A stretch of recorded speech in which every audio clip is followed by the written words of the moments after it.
ओम नमः शिवाय। आज हम सोमवार व्रत कथा सुनेंगे।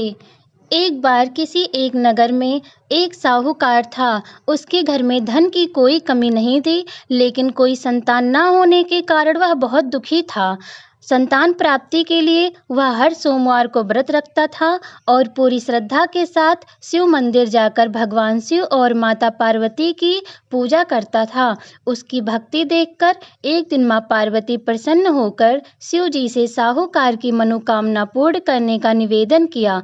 पार्वती जी के आग्रह पर भगवान शिव ने कहा, हे पार्वती, इस संसार में हर प्राणी को अपने कर्मों का फल मिलता है और जिसके भाग्य में जो होता है उसे भोगना ही पड़ता है। लेकिन मां पार्वती जी ने साहूकार की भक्ति देखकर उसकी मनोकामना पूर्ण करने की इच्छा व्यक्त की। माता पार्वती के आग्रह पर शिव जी ने साहूकार को पुत्र प्राप्ति का वरदान तो दिया, लेकिन उन्होंने बताया कि वह बालक केवल 12 वर्ष तक ही जीवित रहेगा।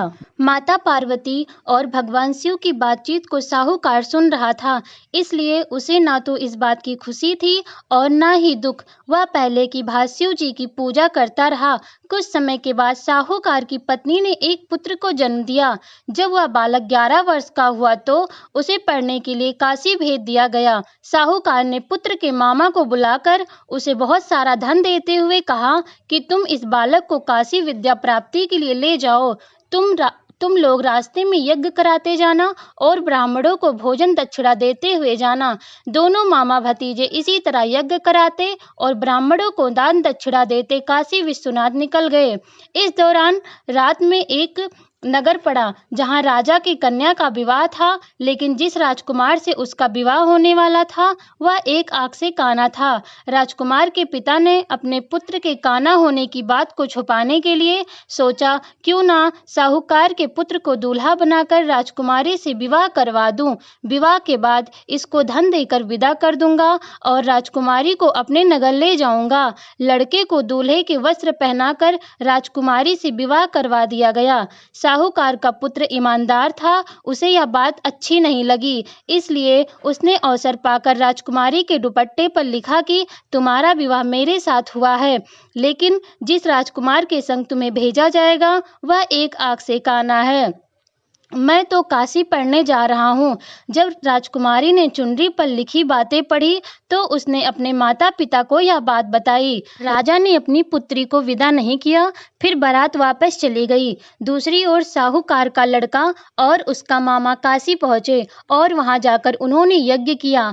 जिस दिन लड़का 12 साल का हुआ उस दिन भी यज्ञ का आयोजन था। लड़के ने अपने मामा से कहा कि मेरी तबीयत कुछ ठीक नहीं है। मामा ने कहा, तुम अंदर जाकर आराम कर लो। शिव जी के वरदान के अनुसार कुछ ही देर में उस बालक के प्राण त्याग दिए। मृत भांजे को देख उसके मामा ने विलाप करना शुरू कर दिया। संयोगवश उसी समय शिव जी और माता पार्वती धौर से जा रहे थे।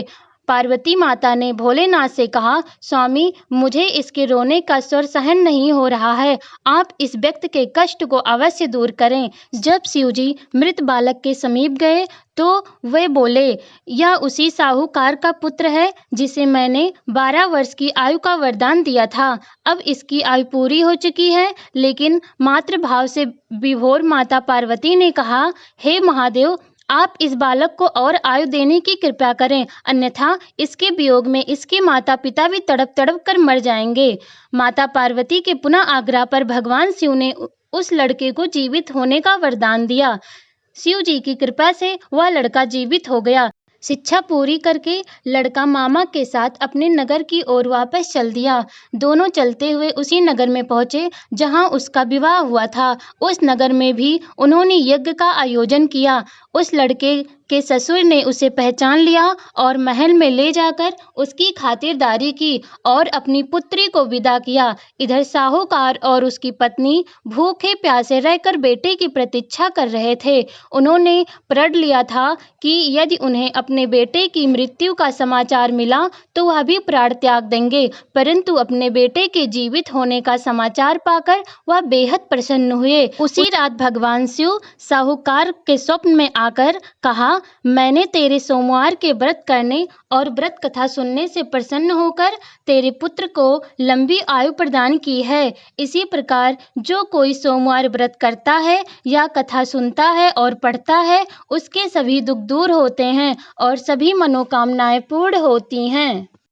पूरी कथा सुनने के लिए धन्यवाद। अगर आपको कथा अच्छी लगी हो तो लाइक, शेयर और सब्सक्राइब करें।